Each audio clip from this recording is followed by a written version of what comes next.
Колеги, доброго ранку. Український кризовий медіа-центр розпочинає свою... Colleagues, good morning. Ukrainian Crisis Media Center starts its work, and traditionally on Tuesdays the first briefing is devoted to the Ministry of Defense briefing, Ms. Gavrylyuk, and later we will have Skype connection with Lieutenant Stelmakh. Good morning. Ministry of Defense of Ukraine continues to cooperate with civil population actively. Thus, on August 1st in Mariupol, the United Center for Civil and Military Cooperation was opened. Its objective is to respond to the most urgent needs of population, coordination of the humanitarian aid supply and assistance to Donetsk and Lugansk Oblast, involvement of non-governmental resources, information of the positive information field to counteract counter-Ukrainian propaganda, and within these days more than 47 people applied to the center services, and the service has received 54 calls. The biggest problems were about the crossing of checkpoints, the cargo transportation, crossing of the delineation Rhine, and demining of positions. All the problems were successfully resolved. The Ministry of Defense continues its work on regular supplies and check of claims got via hotline.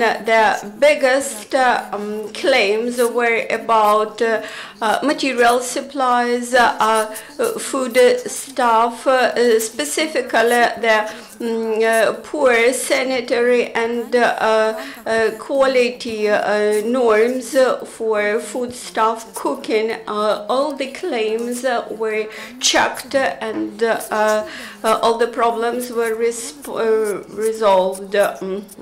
At the same time, the ATO participants continue to call on and ask questions about gaining the ATO participant status and about receiving the monetary provision. Also, the hotline telephone lines has received 2,222 calls this year. The biggest number of questions was about demobilization of the previous waves of mobilization, and also about the current sixth wave of mobilization. Many questions were about medical examination for the military service and similar questions. The call center of the Ministry of Defense has received more than 7,000 calls, almost 8,000 calls. The biggest number of questions were about specific features of mobilization and about the role on the military service this year. All the questions were responded. During the last week, the Ministry of Defense has awarded the status of the participant of the military actions to 82 servicemen, and thus, as of today, the status of the ATO participant was awarded to 67,779 ATO participants.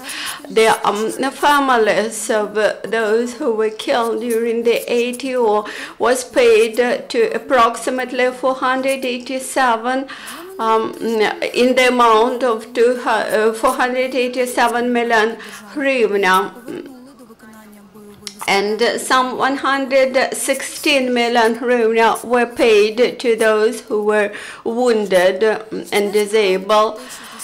Also, the repair and overhaul teams continue to carry out the repairs of military machinery, and thus they have repaired 346 units of the military machinery, including 14 tanks, one MLRS installation hail, 3 self-propelled howitzers,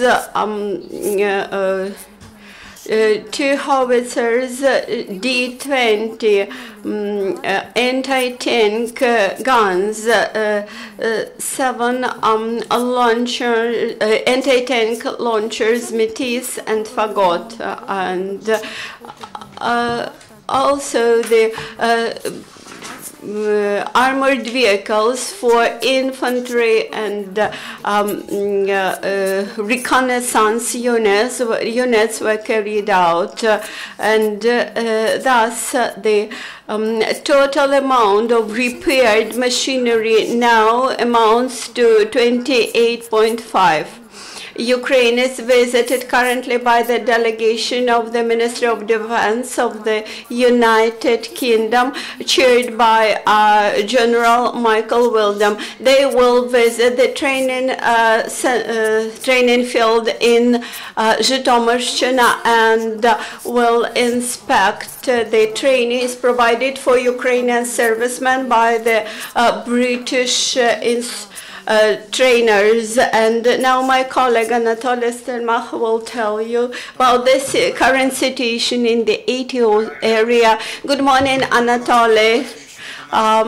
Please inform us about the situation in the ATO area for the last 4 years.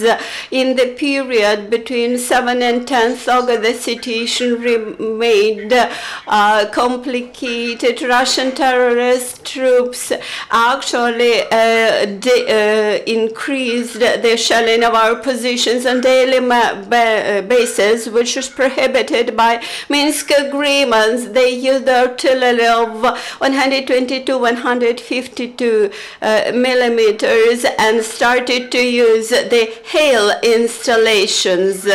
On August 8th, the militants started shelling from Kalinova and used the hail installations near Sanzharivka, around Artemivsk, and also in the previous days, they intensively shelled Vodanepysk, Opetne, Avdiivka in Donetsk region. Starting from August 9th, the mercenaries concentrated their efforts near Mariupol. They shelled our military point in Arlovsk from 152 millimeter artillery, and almost 2 hours they shelled Lebedinsk civil quarters from 122 millimeter artillery. Besides that, near Mariupol, they shelled the civil buildings near Vodane and Preobrazhna.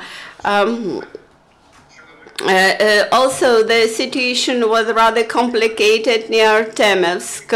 The biggest challenges were on August 9th here, when the militants 127 times violated the ceasefire regime, and the most active counteraction and combat started at night on August 10th near Mariupol, and almost at midnight the militants have shelled our positions from mortars. They started artillery preparation, and then a group of more than 400 people supported by 10 tanks and 10 infantry armored vehicles started offensive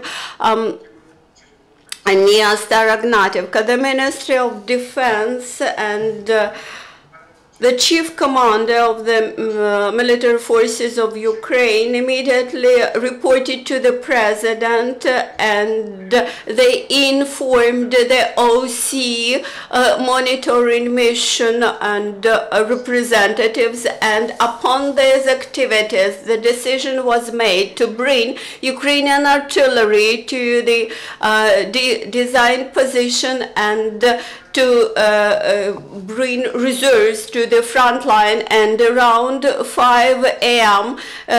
Due to all these activities and professional actions of the Ukrainian troops, the counter attack was started in direction of Bilakamyanka village, and the aggressors were repelled 2-3 kilometers into the depths of their territory. And in general, in the period between August 7th and 10th, the militants 434 times violated the ceasefire regime.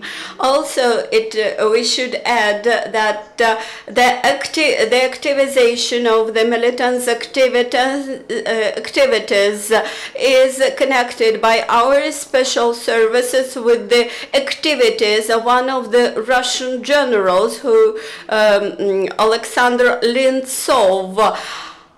He has arrived to the occupied territory, and he led and directed the use of the MLRS hail installations and led the Reconnaissance Group activities. With his arrival, the 4 cars which belonged to the OC were burnt on August 9th, and also the fake Ukrainian uniform have been now produced in Sverdlovsk, Lugansk Oblast, which is an occupied territory, and this shows that they are going to use the Ukrainian uniform for further provocations. These are all news as of the moment. Thank you for your attention.